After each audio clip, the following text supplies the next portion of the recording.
Bom dia a todos, a quem nos está a escutar e a ver. É um enorme prazer estar aqui neste congresso,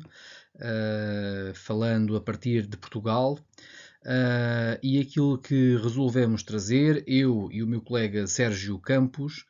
é um problema que temos vindo a trabalhar nos últimos anos, e prende-se com a importância da infância ou a história da infância, particularmente daquela infância que é considerada diferente. E, portanto, o problema o título, aliás, que nós colocamos no âmbito deste trabalho é exatamente o que aqui se apresenta: a infância como problema social no início do século XX em Portugal e, particularmente, olhar para as questões da delinquência e da criminalidade infantil. Nós sabemos que tudo isto acontece no quadro da modernidade. A modernidade é um processo com muitas transformações, transformações económicas, transformações culturais, transformações sociais, mas também transformações políticas e dirigidas essencialmente ao governo da população. Sabemos que o Estado e a emergência do Estado-nação a partir do século XVIII teve um importante papel no processo de inventariação, digamos assim, da diferença, daqueles que eram considerados diferentes. Exatamente porque, ao tentar normalizar a população, através de instrumentos diferentes, como foi o caso da escola, aquilo que veio revelar-se foi não apenas aqueles que eram normais, mas também aqueles que fugiam a essa normalidade e que, portanto, havia que fazer alguma coisa relacionada com este problema que se foi evidenciando ao longo do século XIX e que depois está na origem de um conjunto de políticas e de instrumentos, de instituições e de sujeitos que se vão dedicar a esta matéria. Comungando da ideia de que o futuro do país, neste caso de Portugal, dependia da qualidade da população que o compusesse, reclamavam ser de interesse público investir numa política que assegurasse condições sanitárias e educativas ao desenvolvimento das crianças, nomeadamente daquelas que não possuíssem uma família capaz de assegurar-lhes a vida. E por isso começa a existir cada vez mais uma consciência de que é necessário criar instituições específicas como hospitais de crianças, lactários, creches e providenciar para que as crianças não sejam violentadas pela exigência do trabalho. Portanto, o que nós temos aqui em causa é que passa a haver um novo entendimento sobre aquilo que é a infância e sobre aquilo que, no fundo, são as crianças diferentes e também o papel, quer das famílias junto dessas crianças, quer o papel do Estado para, de alguma forma, ir ao encontro do processo de normalização da infância. Bom, do ponto de vista metodológico, este é um trabalho, é uma análise qualitativa, fizemos uma revisão, enfim, bibliográfica daquilo que tem vindo a ser escrito nos últimos anos sobre esta matéria. Utilizamos aqui um conjunto de conceitos enfim, são conceitos provêm de uma matriz essencialmente inspirada nas teorias de Michel Foucault, do conceito de poder, de governamentalidade, a ideia da vigilância e da própria anormalidade, digamos assim. Depois, do ponto de vista do objeto, digamos, do corpus documental, entendemos que deveríamos cruzar e investir essencialmente em dois aspectos. Por um lado, a legislação, portanto, que decorrem de políticas públicas que foram levadas a efeito no âmbito da Primeira República Portuguesa, mas que, na verdade, já antes estavam a ser preparadas, e, por outro lado, a imprensa periódica, resultante também de uma instituição que foi criada em 1911 e que se chamava a Tutoria e que teve também em si mesma um periódico com o mesmo nome. E por isso optamos por avançar nesta perspectiva e identificar, classificar, diagnosticar, no fundo, a partir de uma análise documental, aquilo que foram os autores, aquilo que foram as principais categorias que nós selecionamos para produzir, no fundo, este trabalho. Se quisermos, aquilo que passamos a assistir ao longo do século XIX e particularmente no início do século XX é um pacto biopolítico entre o Estado e a família. Por um lado, o Estado exige à família que atue como um agente vigilante,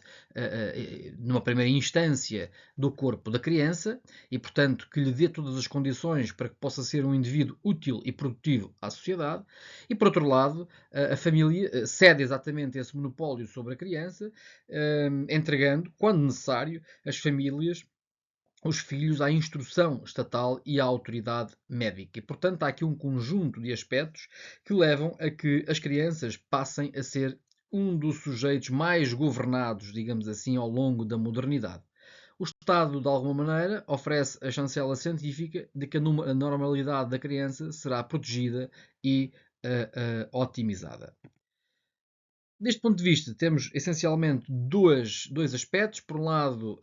também, além da medicina, que tem aqui um papel importante, temos, por um lado, a questão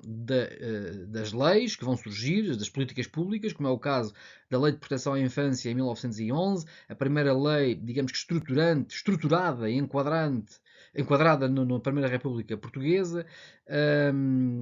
com o objetivo da preservação da infância, e por outro lado temos, obviamente, esta ideia da anormalidade, do indivíduo anormal que decorre ao longo, enfim, que se evidencia ao longo da modernidade, onde efetivamente passa a haver um outro olhar, sobretudo um olhar clínico e uma perspectiva jurídica sobre o que fazer a essas crianças que não eram consideradas dentro da regularidade. E, portanto, diz-nos o Rogério Fernandes que um dos aspectos mais característicos do movimento pedagógico português durante a Primeira República Portuguesa, entre 1911 e 1910 e 1926, é o seu vigoroso impulso em ordem à constituição de uma pedagogia científica. E trata-se efetivamente disso. Temos um conjunto de saberes que vão do direito à medicina, passando pela pedagogia, que olham a criança de um outro modo e que, por isso, também procuram compreendê-la e essencialmente normalizá-la, tornando-a dócil e produtiva para a sociedade. Já o referimos, um importante diploma é a Lei de Proteção à Infância de 1911. Para termos aqui uma ideia, no preâmbulo desta mesma lei podemos ler esta expressão: da criança sai o homem como da aurora o dia pleno. Procurava-se essencialmente, na Primeira República, regenerar a sociedade e essencialmente criar um homem novo. Este documento, de algum modo, já aqui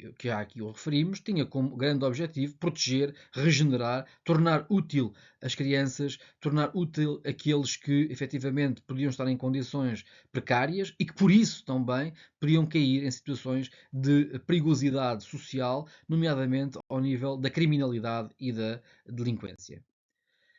É neste sentido que temos um conjunto de categorias que surgem na lei, os abandonados, os maltratados, os pobres, entre outros, mas também temos os menores delinquentes, os contraventores ou os criminosos, que efetivamente constituíam um enorme perigo àquilo que era idealizado pelo Estado-nação. A tutoria da infância foi um tribunal especializado que nasce decorrente desta lei de 1911 e que era essencialmente um tribunal que tinha como objetivo, de alguma forma, olhar, observar os comportamentos das crianças e condená-los, se assim fosse necessário, puni-los a uma determinada prática. Podia ser, por exemplo, o internamento, entre outras possíveis. Portanto, é uma infraestrutura prática de intervenção. Aqui temos uma imagem do refúgio da tutoria, portanto, onde as crianças eram internadas quando isso se revelava necessário. E aqui temos um periódico, que é um periódico publicado pela Tutoria da Infância, que se intitula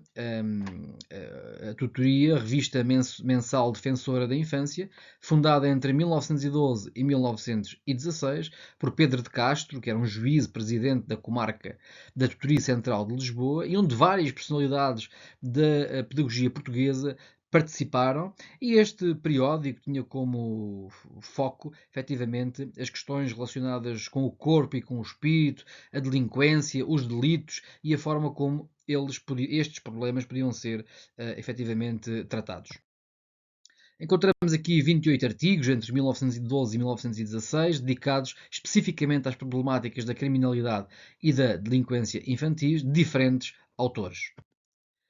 Bom, já percebemos que a única maneira, dizia-nos Alexandre Barbas, de chamar os delinquentes, os pequenos criminosos à compreensão da verdade, enfim, era efetivamente torná-los nossos amigos. E por isso era importante conquistá-los, conquistar-lhes a sua amizade, para que se pudesse tocar o seu íntimo de forma a produzir indivíduos úteis, indivíduos com estímulos que fossem produtivos para a sociedade. E é essencialmente neste contexto que temos uma balança que vai girar entre a educação como tecnologia disciplinar e o trabalho como mecanismo de regeneração num conjunto de instituições que vão surgir depois ao longo, já existiam antes e vão surgir depois ao longo do século XX. E por isso, educação e trabalho, os maiores e mais irreconciliáveis inimigos do crime. Portanto, a educação para moldar a vontade dos indivíduos e vigiar os seus instintos, o trabalho para desenvolver as suas competências um ofício para que fosse combatido o vício, a ociosidade e, sobretudo, a criminalidade. Em termos muito gerais, dizer que a educação surge-nos como uma estratégia para disciplinar os corpos, a emergência dos saberes médicos e psicológicos e também jurídicos assumiram o propósito de conhecer a criança e as famílias, as instituições e as leis capazes de combaterem a delinquência e a criminalidade que podiam colocar em causa o projeto político do Estado-nação. De uma forma muito geral, este é um assunto extremamente interessante que nos interessa e que temos vindo a aprofundar muito sobre o mesmo. Muito obrigado.